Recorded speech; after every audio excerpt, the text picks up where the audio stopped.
Welcome to today's video, everyone, where we're going to be diving into Shamu, the 4G Eclipse, a little bit more.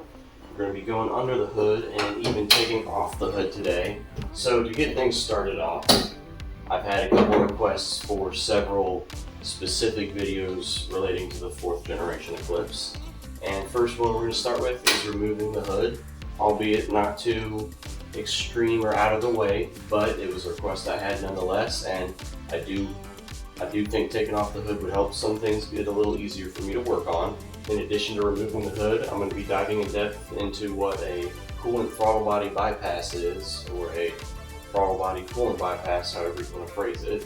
I'll be going in depth with that, specifically in regards to the 4th generation Eclipse, the 4G69 motor, but also explain it on my Civic as well, since I have done that. But we're going to go ahead and hop into that. And if this is your first time tuning in, guys, my name is Lucas. I am Newt. This is my garage, Newt's Garage.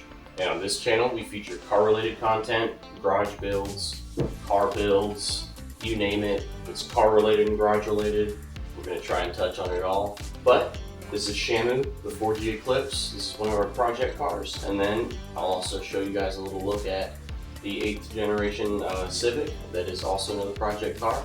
But again, this is your first time tuning in, I appreciate it, and let's get going. To not make things too complicated, I'm going to make this a two-part kind of video. So first part, we're going to be diving in and taking off the hood, and I will talk on both halves in both videos. But then the second half of the video, but I guess part 2 if you want to call it, is going to be talking about the coolant bypass for the throttle body, and that will feature Shamu and the 8th gen Civic. So we're going to go ahead and jump in. I'm going to show you guys how to get this hood taken off. Quick disclaimer, I will be taking this off myself, and it is something that you can remove yourself. But if you feel unsure or unsafe about it, definitely have someone give you a hand.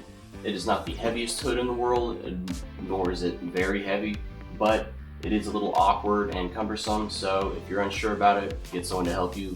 But my goal is to show you how to take it off yourself so you feel comfortable doing it if that's what you want to do. Without further ado, let's go ahead and jump in and show you what you need to get this done. To make this as short and sweet and to the point as I can, let's just head over to the driver's side of the hood. We're going to come right here down to where the hood meets the joint or the hinge, and we're going to take a look at these. Those are going to be two 12mm nuts, and for reference, I have spaced this hood out, so I have some washers shoved up behind those. Obviously, you won't have those unless you did that, but let's go ahead and show you what you need to do. Using either a 12mm wrench or a 12mm socket and a ratchet, you're just going to come up and, well, that's not loosened, so I'm going to start by loosening. I'm going to go ahead and loosen this top one first. We got that, and that's pretty much backed all the way out, so I'm going to just slowly loosen this one just a little bit. Alright, and that one is loose too. Alright, and we're going to hop over to the passenger side now.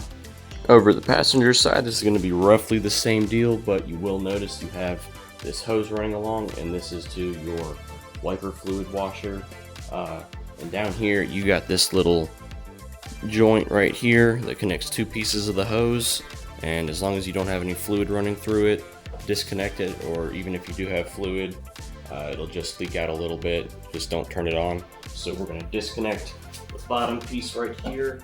It's got a little clamp around it, but that just broke off. So we're just going to pull the bottom piece of the hose out, and in this situation, mine might actually break, and if it does, not the biggest deal in the world, but I also don't plan to be reusing this. So actually it's coming loose, and you're just going to want to get that broke off there. There we go. And that's not a problem anymore. You can tuck that down to the side. It might actually kind of clip back on. There we go. Okay. And then, so that's all done. Don't have to worry about that. Then we're going to come to these on this side. Make sure you're loosening. We'll start with that top one. Alright, that's pretty loose. And the bottom one. Get that one as well. Alright, there we are. And those should be finger loose. Alright, That top one is going to have a little bit of resistance because it's going to be holding some tension, so don't worry too much about that. Okay, got that bottom nut out right there, that bottom bolt. Then we're going to jump back over to the driver's side and take that bottom one out.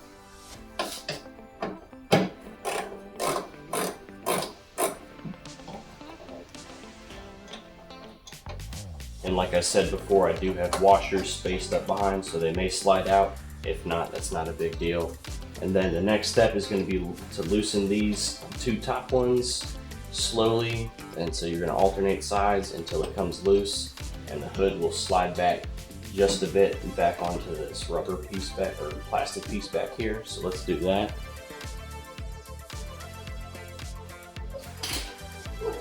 There go the washers, just like I was talking about. Alright, set that right there. This is just resting on the back right there.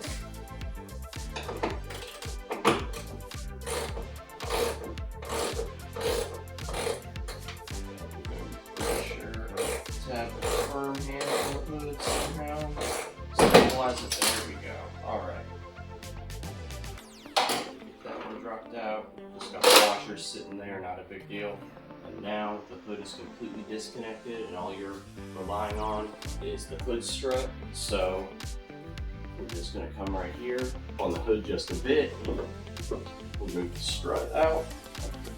Place that down. You notice I have these lights in here. Not worried about that right now.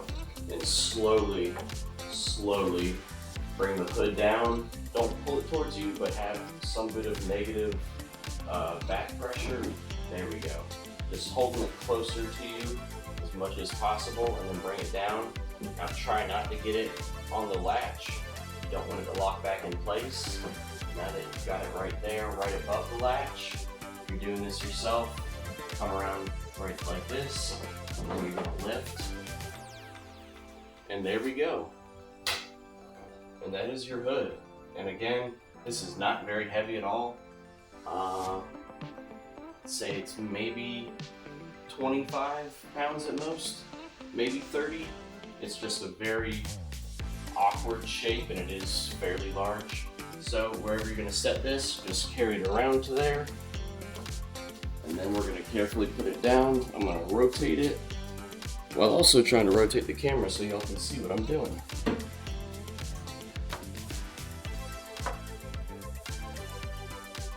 Okay, that should be good. Little look at my messy garage. We're going to bring this over here, and we're going to turn it up like this so that, yes, the nose of it, that would be facing the front of the car, is facing up, and then just place it wherever you want. I'm going to grab my lights out.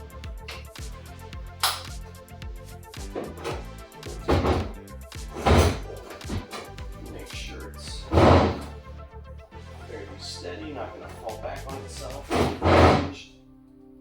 And there we go.